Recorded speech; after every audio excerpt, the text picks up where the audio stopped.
एक आदमी काम की तलाश में इधर उधर धक्के खाने के बाद निराश होकर जब वह घर वापस लौटने लगा तो पीछे से आवाज़ आई, ए भाई, यहाँ कोई मज़दूर मिलेगा क्या? उसने पीछे मुड़कर देखा तो पाया कि एक झुकी हुई कमर वाला बूढ़ा 3 गठरियाँ उठाए खड़ा है। उसने कहा, हाँ बोलो, क्या काम है? मैं ही मजदूरी कर लूँगा। मुझे रामगढ़ जाना है, 2 गठरियाँ मैं उठा लूँगा, पर मेरी तीसरी गठरी भारी है। इस गठरी को तुम रामगढ़ पहुँचा दो, मैं तुम्हें 2 रुपये दूँगा। बोलो, काम मंजूर है? ठीक है, चलो, आप बुजुर्ग हैं, आपकी इतनी मदद करना तो यूँ भी मैं अपना फ़र्ज समझता हूँ। इतना कहते हुए गठरी उठाकर अपने सिर पर रख ली, किंतु गठरी रखते ही उसे इसकी भारीपन का एहसास हो गया। उसने बूढ़े से कहा, ये गठरी तो काफ़ी भारी लगती है।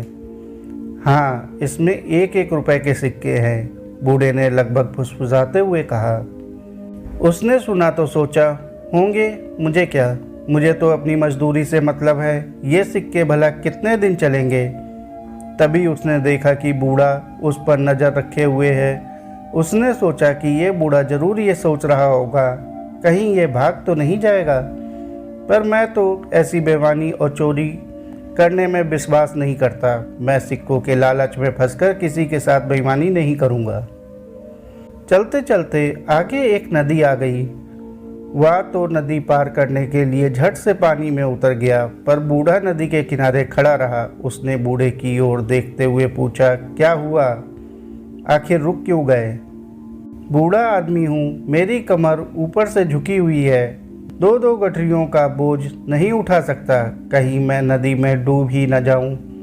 तुम 1 गठरी और उठा लो, मजदूरी की चिंता ना करना, मैं तुम्हें 1 रुपये और दे दूंगा। ठीक है, लाओ, पर इसे लेकर कहीं तुम भाग तो नहीं जाओगे? क्यों भला, मैं क्यों भागने लगा?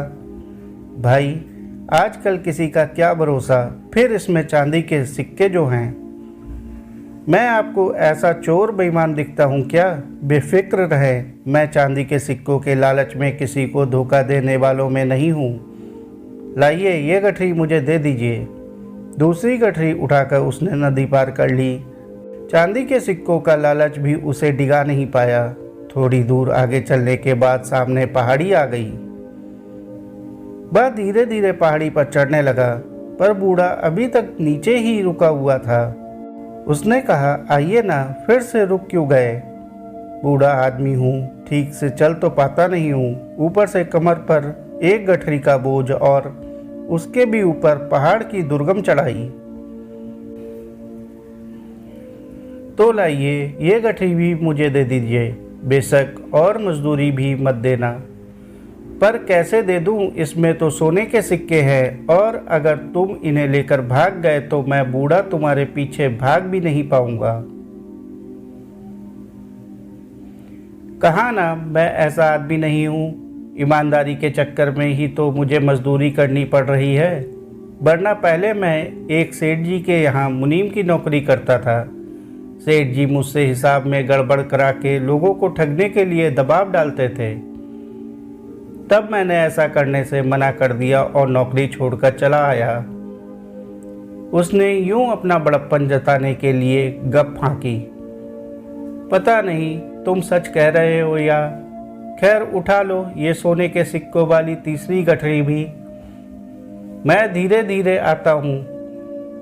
तुम मुझसे पहले पहाड़ी पार कर लो और दूसरी तरफ नीचे रुककर मेरा इंतजार करना। वह सोने के सिक्कों वाली गठरी उठाकर चल पड़ा।